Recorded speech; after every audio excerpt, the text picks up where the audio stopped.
Correct merch. Happy Monday, folks. Good to see everyone here. What's good, everybody? What's up, Adam? What's up, Manu? G-Body Benz. Okay, so G-Body Benz, we need a full Keepa chart breakdown of the bachelor party. Right? We need a full product analysis. A lot of seasonal. Really, a lot of seasonal. Okay. Yeah, specifically for the week of the cruise. Okay. Probably not too many replans, honestly, but not too many refunds. Okay. Yeah, a lot of competition, a lot of high offer counts. You know, I would assume. Really? Obviously, I wasn't sourcing, but based on what Dan was saying, there was history of high competition. Yeah, I would think so. Yeah. Okay. So Dan did some heavy sourcing, of course. Where any sales rates dropping fast. He sent one wire, right? He made one purchase, but it might have been a second. I'm not sure about the second. Might have been a second. Okay. Could have sworn it. Yeah. What was the seed oil situation like? Oh, heavy. Yeah, I thought he was gonna say seed oils too. That's where my brain went. I got the heartburn just thinking about it. What do people pay themselves monthly? I know it varies, but sellers that sell 75 to 100K a month. Dude, it's completely dependent on life expenses and kind of like what you need the money for, right? And that, like, when I was first hitting those numbers, I was living at my parents' house and just reinvesting every dollar pretty much. So that obviously let me grow a lot quicker and such, but it's completely dependent on life situation. If you have other ways of making money and stuff like that. I mean, it's obviously no secret that the more you keep in the business, the bigger you grow, right? If you profit 6,000 and you need 5,000 to live on, well, your business is going to suffer because of that, right? You're going to be in two drastically different places, whether one person kept all 6 grand in and the other person is taking out 5. You know what I'm saying? So the business needs money to continue to grow. And if you take that from it, it's only gonna. Okay, here we go. Hey guys, newbie here. I've seen some videos about Amazon sending something to your house to confirm your account.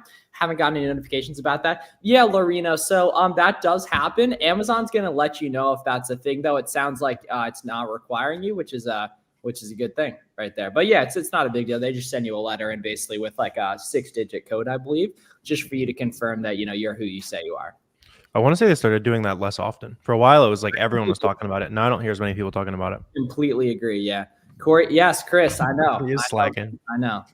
Chris would know. Yeah, he would. Chris, if you're around and want to sub in off the bench, I'll email you the invite. If you want to come off that's a star player coming off the bench too. That's very rare. That's like 6 man of the year caliber. James Harden in OKC status. Yeah, Chris, if you want to come off the bench, I just send you the invite. Jamal Crawford. That's Jamal. Yeah, I was just about to say Jamal Crawford. Yeah. Okay, dope. Cool. All right, yeah. So I just emailed it to you, Chris. Yeah. You thought it was more ROI. Were you talking about something else? I don't know if there was a previous. There's more ROI because if you make 100K and only make 20% ROI should be no. So you're thinking about margin, right? So and of course, obviously, we're not talking about taxes and a lot of these other things, but like margin is directly correlated with how much you're selling.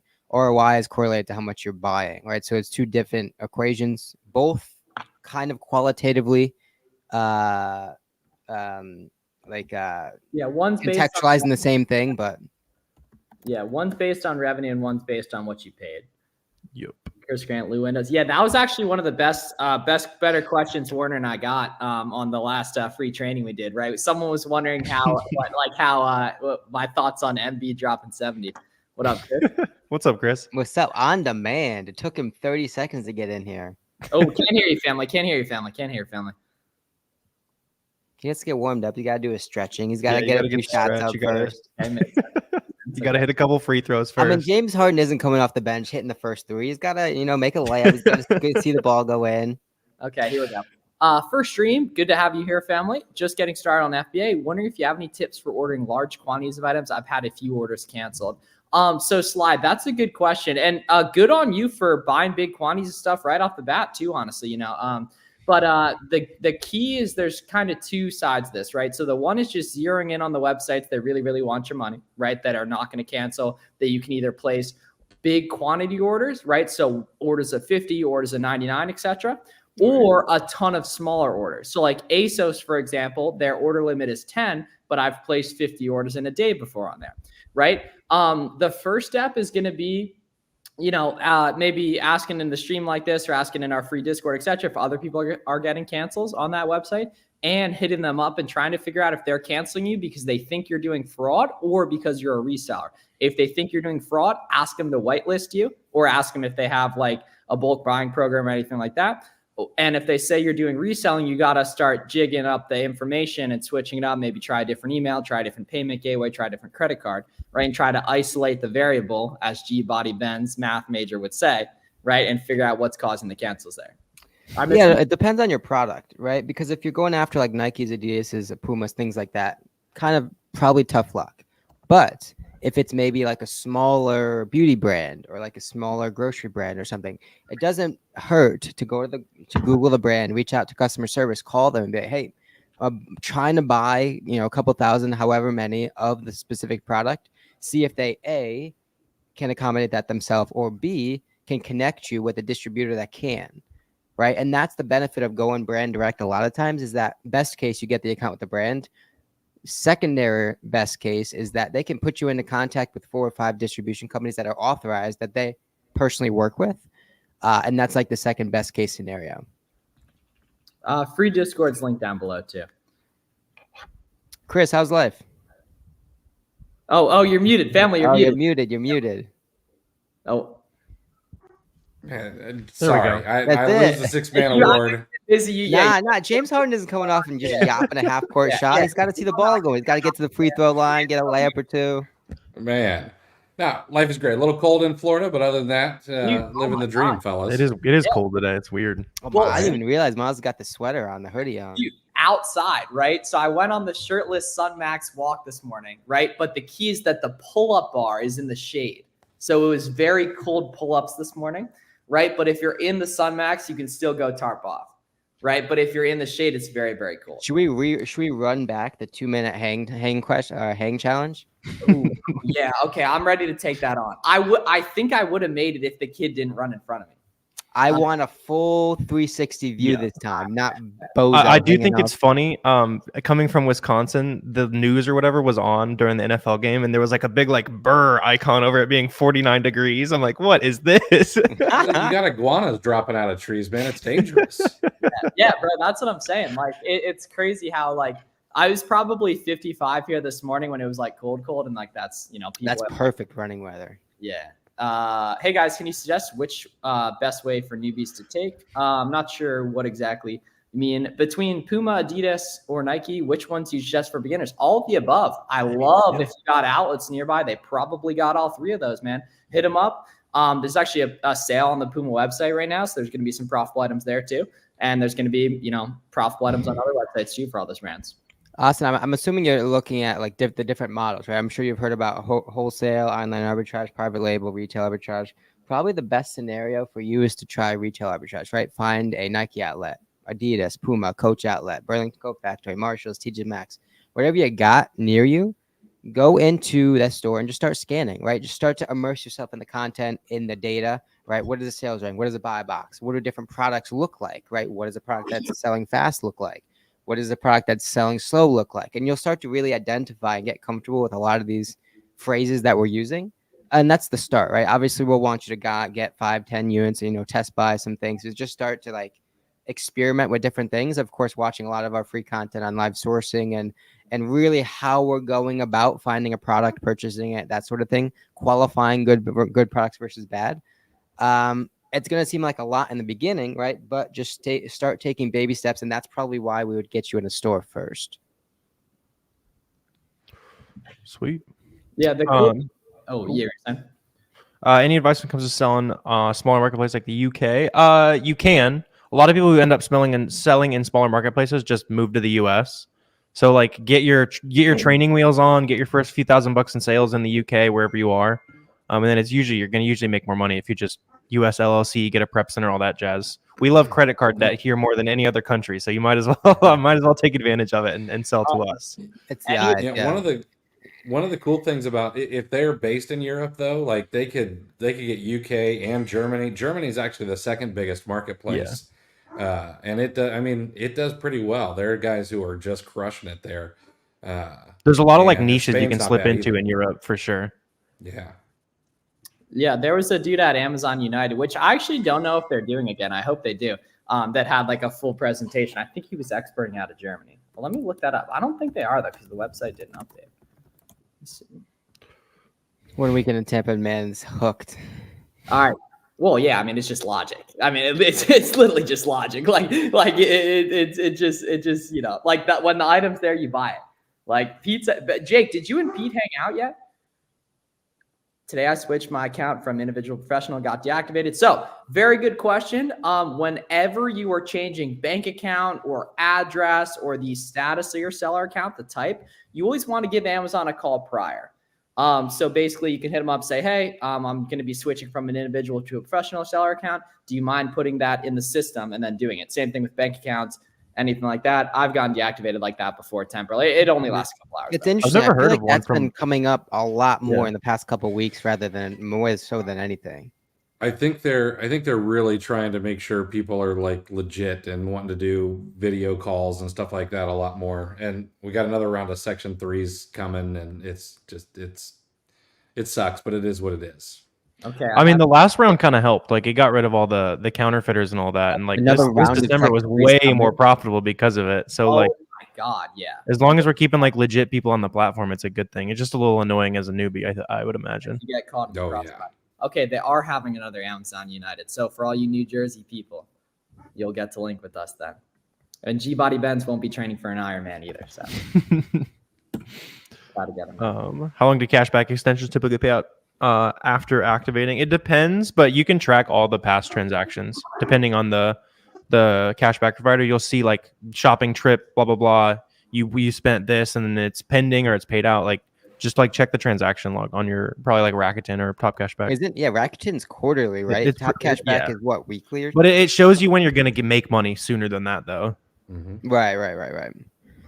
Looking forward to the journey and appreciate all the info. I've spent hours listening to content from you guys and prepping my first shipment as we speak. 4 full boxes of 20. I think we all could probably speak on That's this panel that the first shipment was miserable. It's So like props rocket to you science. for getting past that first one. Yeah, Dre, toss up a picture on Twitter too. Start making some friends. What about sole prop to LLC? Literally the same exact process. You just call them, let them know you're changing, and then change it. I like to send an email and get the response back, so you have something like written out that you can keep on file. Yeah, that's huge. Yeah, man. Yeah, like 'Cause that. I mean, that's an easy screenshot. Add it to the case. Be like, oh, we talked about this. Get your shit together. Yep. Hi guys, for wholesale, first way to hunt product, then source it, or find distributors and hunt from them. Which way is best for newbies? Thanks in advance. So I mean, a couple of different things, right? First and foremost, right? It's important to identify like the two types of products, the accounts that we're talking about: distributors and brands. Distributors are probably going to be easier to open, right? A higher open conversion rate. Brands are probably harder.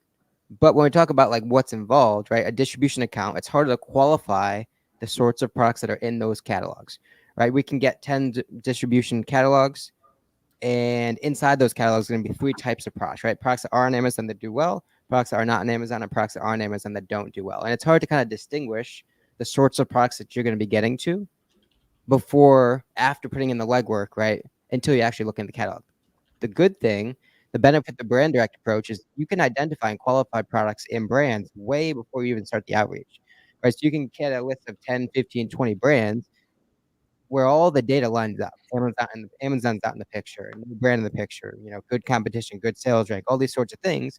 Have that data as your qualifying metric, and then reach out to the brand. Right? So you're not going to have the conversation where you get a catalog, get product information, and it doesn't really make sense for you. So those are kind of like the two different ways. Both of them have pros, both of them have cons. But understanding kind of like what you're after, what sorts of products you're after, kind of will make your life easier. Attaboy, Steven. What was your quick product finder method you quickly spoke about a couple lives ago? Josh, you mind elaborating on that a little more? I could spit some game on that. How do I avoid getting banned from vendors? So the key is banned is a very subjective term. Some people think banned means one order cancel. For example, yesterday I was looping an item on Kohl's. I placed 2 orders of 50. One went through, one got canceled, and then I placed an order of 20, and then that went through. And then I placed another order of 20. That went through, right? So a lot of people would have quit after that first cancel, but I adjusted, made the order smaller, split them up a couple hours apart, and then that did end up going through, right? So really, like, I know Under Armour actually does ban, so it's going to be pretty tough. Try gift cards on there too from Cardbear or Top Cashback, but very few websites are actually going to ban you.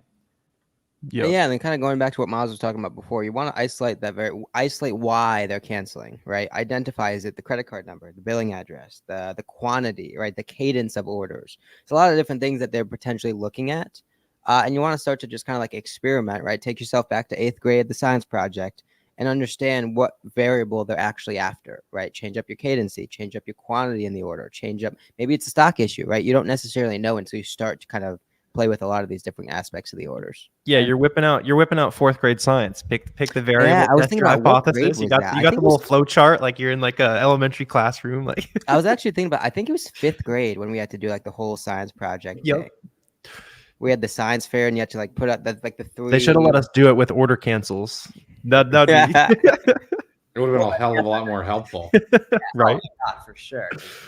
Should I and they banned me for reason, like, okay, time to get creative then, Christian. Time to get creative, jig up the information, try gift cards, try different VPNs. Yeah, VPN, right. It's time to get creative or focus on other sites. Yep. When BSR is red, what does it mean? BSR is red. Probably on like SellerAmp, like it's probably above the average percent. It's probably like 3% or more, or something like that. It probably means it doesn't sell very fast. Spot on. But if it's on Keepa, then you unlock the new like nightmare mode of sales rank on Keepa. Right. Can be FBM once again. Yeah. Why would they cancel your order if you're giving them money for product? Some of the retailers, like, they just got it out for us, but a lot of times we're like looping like crazy discounts and like all that kind of stuff. Like it's loss prevention. Usually they're trying to like to avoid losing money, but the ones where it's like retail price or like just barely on sale, like, and then they're canceled. I don't understand those. Okay, very good question, Andrew. Yeah, so you want the red up arrow. You want the red up arrow on your KPF searches. That's what you want to be filtering by, because that is a negative drop, which means an increase. And I know that sounds confusing, but that's just the way Keepa words it. Yeah. Keepa was really meant for the consumer. Like consumers want to find prices that go down and things like that. And so we've got to flip it around the other way to find things that fit what we are looking for. Okay. But where do they even access that information though? That's interesting. They got to pay for. It's cheap though. I mean, it depends how much you buy. Well, you didn't have to use to pay for it when it was around. Keepa was free for a long time. I definitely have used it. I was buying some Ray-Bans. I was looking for the cheapest variation because I didn't care what they like. My family sends me links anytime they buy something expensive. They're like, "Hey, is this a good deal?" Yeah. Yeah. They're like, "No, you gotta wait till Prime Day. It's like $80 cheaper." Like, I love being a personal shopper for my family. Yeah. Do you guys stream this on any other platform? So we're on Twitter and YouTube right now, and then occasionally I'll go on Instagram too. But you definitely in general, you guys want to be following all the guys up here on the panel and just as many Amazon social media accounts you can as possible, because it's just a free way to get a ton of alpha. Warner, Miles and I were talking about this earlier. Remember the days when we used to hound Instagram lives? Like we would go hard on Instagram lives. Yeah, let's do that with the four corners again at some point soon. Get Cody does Amazon in that. Well, I mean, we grinded lives to try to get monetized way back in the day too. When we were trying to grind watch time. Oh my god, man! Yeah, I specifically remember that with Miles. Yeah, because he had the subs, but he didn't have the do that. When you're getting started, whatever it is, 4,000 hours. That's a lot of watch hours. That's a grind, bro. Yeah, but like comparatively now, like I've done 18,000 the past 28 days. So like you know, I mean, it's really just like put in work. You know, what I mean, like you'll get it if you do it enough. What to stay away from as a new seller? Top 5 is a lot, Jules. The biggest thing to stay away from is leaving yourself alone, which you are not doing. You've done a good job of making other friends and stuff. That and account health risks. Sorry, IP complaints are emphasized early on. Authenticities, all those things you really want to make sure you get ahead of, because when you don't have Amazon's trust, one IP complaint, one authenticity, we hear about it a bunch. It can be the only lifeline you got. But right? So make sure your accounting is in order, all the receipts match up, IP address. I mean, we talk about a bunch how to avoid IP complaints. Obviously, Chris has a tool that does so. So there's a lot of resources. SellerAmp has it as well. There's a lot of resources to proactively really start to try and avoid some of these things before they happen. on the flip Stay side, away from generic. yeah. Yeah. On the flip side, the cool thing is once you're selling a ton of products, like I've had 10 inauthentics on my account at one point that I was just like bored and didn't deal with until after Q4, and like it's not a big deal. You got to sell. And yeah, dude, I had like 100 bands of stranded inventory last year that I dealt with that ended up being fine, but I had to submit a ton to get it. That, and also buying stuff that doesn't move, right? Because when you're early on, every 1,000 in your business is crucial, right? So if your business is only worth 10,000, 5,000, whatever it is, 80% of that stuck on Amazon shelves that aren't moving, that could really crush you, right? That's going to kill a lot of the momentum that you build. So whether that be FBM, really double down and make sure that the stuff is moving. I would even say like it's cool to even accept less margin, less profit to have your stuff continue to move, just because any sort of compounding is better than zero compounding. It helps you improve the business model too. If you buy something and it just sits there for 3 months, they'll be like, oh, these guys are all liars and this is a scam. You know, I'd much rather break even and be like, oh, okay, well, this stuff does sell through. You know, I broke even, but you know, I can make a better decision next time and come back to the table. Big time. Yep.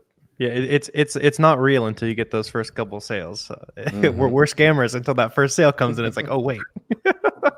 Now these guys are dopamine dealers. Bought some shoes for the nephews. Didn't even brag about the cash back. I mean, that's the real flex. If you got the right, that's probably impress mama there, right? Yeah, Mia should have rubbed our nose in it, man. Okay, so Game of Moms upgraded from IG to YouTube. Hell yeah. What would you say that is the best category to start in? Man, I think a lot of us would probably agree. A really good one is clothing, right? Because it compounds. You find one size of a shoe, of a t-shirt, of a pants, or whatever. That leads you to 4 or 5 different ones, right? 4 or 5 different sizes, variations that operate the same way, right? You find an 8 of a white shoe that sells a bunch. Well, chances are the 9, 10, 11 also sell decently amount the same, right? So I think in terms of just like a compounding effect, really a scalability, right? Diversifying your risk. Going to help out a bunch, right? You're not having to find, okay, one ASIN. Now you got to go find a whole different ASIN. A lot of the shoes, clothing, and apparel, stuff like that, there's a lot of variations. Once you find one, leads you to 5, 6, 7 other different ones. And all of it is a lot of like high velocity, easily awayable stuff. Yeah. It doesn't really matter though. Buy profitable data. Yeah. That's what matters. Yeah, like you'll find if you just go to Marshall's, TJ Maxx, and like tomorrow, I promise you'll have it listings tomorrow night. And then the cool thing is, right, you start there and now you get curious, right? You find the shorts that do well that Miles is talking about. Well, now you throw it into Google, see where you can buy it on Google. The first time that converts, it's going to open your mind, right? Now you don't have to drive or buy whatever they have on the shelves. Well, now you can go on your computer, right? Have them at your door in 3 days, have them sold in a week or two, right? That's going to really open your eyes to a lot of things. But again, sometimes it just takes that little leap of faith in order to kind of get yourself going there. And then you start documenting the trips on social media, and then before you know it, you're in a group chat or a Discord of other people that are working on this stuff too. You're having a lot more fun with it. You're finding a lot more products faster, and you're making progress pretty fast with this stuff. Makes sense. Thank you. I just did my first store run and found it. So the issue with stores there's that no such thing as issues with ungating. Just keep submitting. And the more you worry about it, unfortunately, the more they decline you as well. It is a law of the universe, though. The in-store receipts probably are a little bit tougher. You might make sense just to get something online, 10 units. Okay. Yeah. When an ASIN has variations, how do you distinguish the best seller? Common sense around the color and size, and the specific data from the Keepa chart, and the SellerAmp variations tab. So you're going to be able to see the Keepa chart is going to be variation specific. So the size 8 Keepa chart, if you change it to a size 9, Keepa chart's going to change because it's going to show the data for that one, for that specific size. Yep. Yeah, it's important to not get overindulged in like the top couple of variations, right? The one that has the trophy, that's obviously the one that moves the fastest, but it also likely has the most competition, right? So a lot of the hidden gems are, if you scroll down a bit, you find the 13, the 14, the size 6 that not as many people are looking at, not as many people are buying. but the size 14 that only has 2 people selling may actually make a whole lot much of a better of an opportunity than the oversaturated size 8, right? So if the size 8 sells 1,000 times, it has 70 people on it, could be a lot less interesting than the size 14 that has 2 people, that has 2 people selling it, that sells 30, 40 times a month, right? So it's that kind of relative understanding of competition, price point, velocity, stability, individual to every particular ASIN. Yeah, there's another thing I think people don't pay enough attention to is how old the variation is. So like, let's say you find a variation that only has 1% of the sales, and the parent ASIN is 5,000 days old, but that one variation is 150 days old. I would be on that one before any of the other variations, because it's obviously moving fast enough to get 1% of the ratings and reviews, and it's only 250 days old. It's crazy how many you can find like that. Yeah, I'm going to demonstrate this for anyone who might be unfamiliar too with what we mean by that, right? So if we go and specify this size 13 here, this Keepa chart is for this specific size, right? Now, this is going to be the best way to gauge velocity per variations. You can also, to navigate the variations, go on Keepa and hit variations here. And now here's the tricky part, right? Here's the important part, is that these columns here, you can move them all around. So I'd recommend setting them up the way I have them set up, because now I can filter by buy box price top to bottom, by reviews top to bottom to see what has the most reviews, and then by the lowest price too. Right here, the tracking since, like what Chris was saying, was how long that variation's been around. So this one's been around 91 days. See, now here we go. So look at this.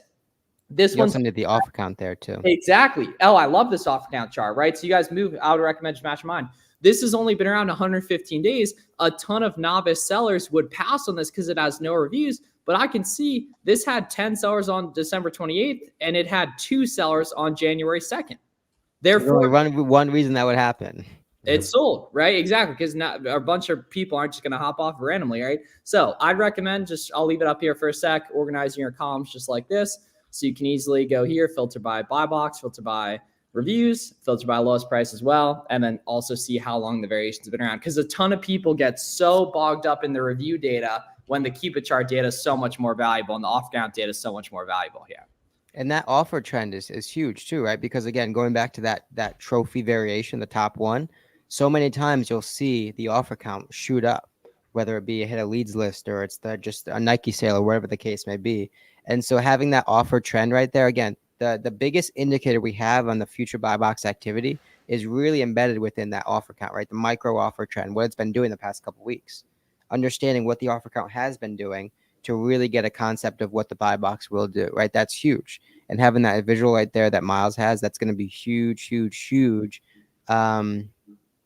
for really trying to understand the stability and the profitability of specific products over the long term. Yeah, like a ton of people would avoid these guys because they only have one review, but they've been around less than a year, and it used to have 15 sellers, and then a week later or 2 weeks later, it had 1 seller. So that clearly sells there. Yep. Bang. Do any of you use VAs for sourcing? Garrett, do you have VAs? You don't have any VAs anymore, do you, Garrett? Nah, just for content. Okay, so I think it's just Chris and I. And then he's asking what percent of profit is VAs. Mine's probably like 95% VAs, if not more. Are you there too, Chris? Yeah. Yeah, I'm about there. It's I mean, I do some I mess around with some storefront stalking and stuff, but other than that, it's all my leads come from my VAs. Are they all just kind of like one-offs or like replens or what? No, we've got replens, we've got one-offs, it's all over the place. But see, I don't do any shoes and clothing like you guys do. I never got the taste for it. But I'd say probably 30% replens, and we always try to replen if we can. Yeah. Like, I mean, the whole idea is I want to replen everything, but you guys know how it is. Mm-hmm. Yeah. Are they buying too, or you? No, that's the one thing. I haven't given that up yet. I can't. How detrimental is sharing a listing with Amazon? It is incredibly detrimental if Amazon isn't sharing the buy box, and it is not detrimental at all if Amazon is sharing the buy box. Yep. Gotcha. Ready to wrestle? Distributor That sounds like a said you- we don't. That sounds like a you thing, Tony. That's a different YouTube channel. You watching the WWE stream somewhere? Distributor says we're not responsible for invoice acceptance on Amazon. I feel like a lot of people will say that. That's not something. I mean, a lot Amazon does their own thing on a lot of things. Like pretty much everyone that doesn't actually sell on Amazon says that, and then like everyone who does like knows what's right. So we've actually gone insanely. I'm not even gonna say it. Actually, we'll just keep rolling here. Joe hit Costco for paper towels, ended up dropping $2K on a SKU for RA. You're addicted, Joe. That's a tweet right there. That's a tweet. What is it that the person who marries the person at the wedding? What's that called again? Officiant, The right? officiant. Yeah. Yes, that's right. Okay. I was trying to think of that the other day. Can you explain break even on SellerAmp tab? Break even is just the price at which you make $0 profit, but you get all of your buy costs back. I think SellerAmp. Don't you guys have a box that shows that? Yeah. Mm-hmm. I mean, that question did ask on SellerAmp tab. Oh, Did you kick him out of the stream for that? that was probably deserved. That was deserved. Is it better to start LLC in a different state? That is a CPA question, my friend. We are Yeah. completely unqualified for your question there. I mean, Cheapest I'll way give to you an file. unqualified answer. You won't save on taxes if your LLC is in a different state, but you need to talk to a CPA. Yeah. Poor G-Body. So Vincent, all you need for product research, man, is SellerAmp and Keepa. We all have good videos breaking down how to source for those. Are your VAs selling the same leads to other resellers? No. Nope. And there's obvious ways to mitigate that by making sure they're actually working, making sure the leads aren't shooting down in price, and such. And also just treating them well. The better you treat them, the better you pay them, the less incentive they have to go elsewhere. Yeah. My Right. Track the VAs would profit. not get a better. They would not get a better deal going to work for somebody else, or if I caught them. Yeah. You just track the profit they make, and even if they are slinging leads to somebody else and they still made you $4,000, then Yeah. good for them. They still made you $4,000. Like, And that's so easy to do. I would just code your, and that's, I put out a tweet a couple of days ago about coding your SKU. That's one of the big ones, right? If you have a lot of VAs that are sourcing, code your SKU based on who finds that lead. So at the end of the month, you can run a report and identify what leads are supplying what amount of profit, and whether you want to give them like a cut of that or like a commission or whatever it is, you can really at least understand who's kind of generating what sorts of value to your business and use that as a kind of constructive feedback moving forward. So for FBM, you do free shipping. You just bake it into your cost. And then when you're estimating FBM shipping costs, you go on SellerAmp on the profit calculator and you filter to FBM. You got to scroll down a little while, filter to FBM, and then add in the estimated shipping costs. If you want a breakdown of estimated shipping costs, you can go to howtofbm.com. It's a good free guide I have for you guys that breaks down a lot of the intricacies of FBM, including shipping costs, supplies, how to tell if you can buy box FBM. jokes. Joe's the clergy.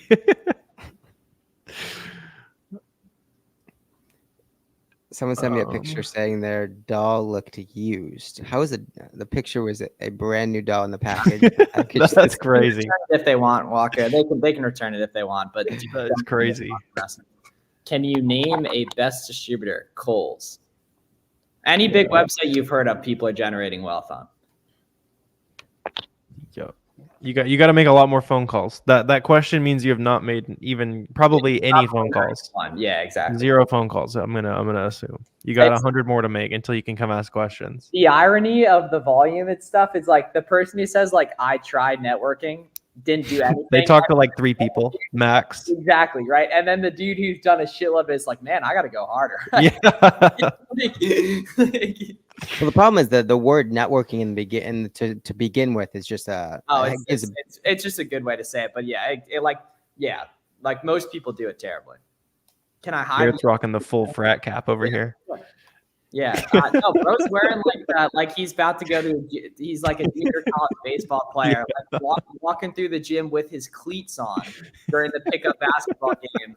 Well, Right? the problem is I shower at night and I run in the morning, so I can't just hop on here with a mess of a hair.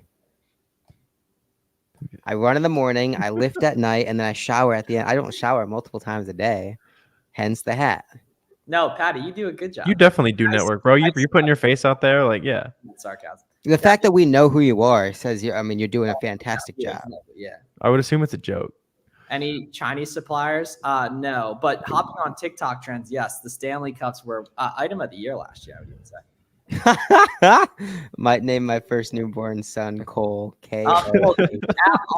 Mo, don't worry about covering UPCs, man. Just print the well. Chris, why didn't you name a kid Walgreen yet? I thought about it. My wife knocked that down. Walgreen Grant. Be the next one's middle name. Yeah, there you go. Is it good practice? Yeah, I mean, you can if you want, but it's not like you're sending products to customers. I mean, they don't like 99.9% of your Amazon customers have no idea what a UPC is. Best on average for RA Kohl's, I would say Ollie's, but I have no personal. Well, it's wherever you can generate, wherever you can find. Like I've made boatloads of money from Dick's Sporting Goods, RA. Like, and you know what I mean? Like Garrett has too. Literally back in the day, pick up orders and stuff, right? And you don't hear anyone talk about that. True. The hybrid arbitrage is where it's at. Buying curbside, picking it up, already sold. Yeah. Problem is though, if you do that and they don't have stock and they cancel your curbside order. No. But the key is that they. I know. Then you know people to sell. They It, yeah. confirm it in 45 minutes, right? So you place the order, you get the confirmation, you list the item FBM, and you pick them up if it sells. And if it doesn't, you don't spend the money. That's something they won't teach you at school, kids. Cool, sweet. So we'll do a couple more questions here because I got to hop off. Yeah, follow cousin Wi-Fi astronaut on Twitter.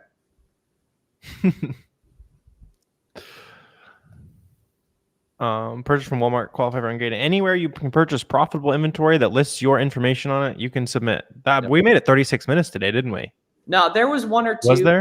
I mean, this was a fantastic stream for lack of ungating. Now, I'll answer them all day. I want everyone to generate the wealth, but I am going to state facts regardless. Nope. Oh, actually, yeah, Zach, for sure at Costco, man. There's been some epic loops at Costco, but you're not going to go do like out of your way for that, right? If the product looks good, generate the wealth, right? You might have to pay for the membership, but don't really worry. Yeah, you'll probably find a product that it's like, oh, I can rip 5K on this. The $50 Sam's Club membership is worth it, but don't buy it like preemptively. Well, the Amazon Lit, that's where they started off, is Costco, Sam's Club. Not but 10 years ago. Yeah, there's one seller. There are some places that I've used in the past that have like $99 a month fees to be a member, and those places can make you a ton of money because that automatically means 90% of people are just gonna look the other way. Because for it to even be worth it, you have to spend at least like $500 on product, and that just like covers the fee basically. Yep. Most people can't sling money around like that. Cool. Oh, I missed a call from Corey. Got you. Cool. Sweet. Nancy. Yeah. What time does it start, Chris? And today's the last day, right? Yeah, today's the last day. It starts at 6 o'clock. I'm gonna get in there and open up for Corey. Cool. All right, sweet. Awesome. Okay, so we're gonna answer Jules' question. Top 4 credit cards don't be a fit fact. If we're talking business credit cards, the easiest one for beginners is y'all see that golden hour hitting right there, right? I'll look at top 5 business cards, Amex Business Blue for 0% APR. Sometimes I really wish we could boot Miles. Amex Plum for the 60-day payback period. And then the Capital One Spark for the 2% cash back. Dictatorship. I'll see it coming in right there. Come on now. The great. It's so predictable. Have a Mia's got a good question before we close things up. She wants to know the days on listing. Is it actually days on listing or days since the variation existed in general? It's the days since Keepa started tracking it. So my guess is it's probably on that listing. If it were an orphaned ASIN, I'm guessing that they probably reset it, but I can't say for sure. I'd have to like follow a child ASIN that's been orphaned, brings it over and know for sure. Cool. All right. So thanks everyone for making this a great Monday. We'll have Corey back next week. Corey's just been busy. Last week he's busy as well. And such G-Body Benz was on the bachelor party last week as well. Right. So we'll have the full crew back next week. Chris, thanks for subbing in as well. Happy to do it. James Harden. Max contract, right? 1 year deal. What is that? 10 day nowadays? Yeah. Bunch of good resources in the description there. Have a great day. See you guys soon. See you guys. That light is hitting though.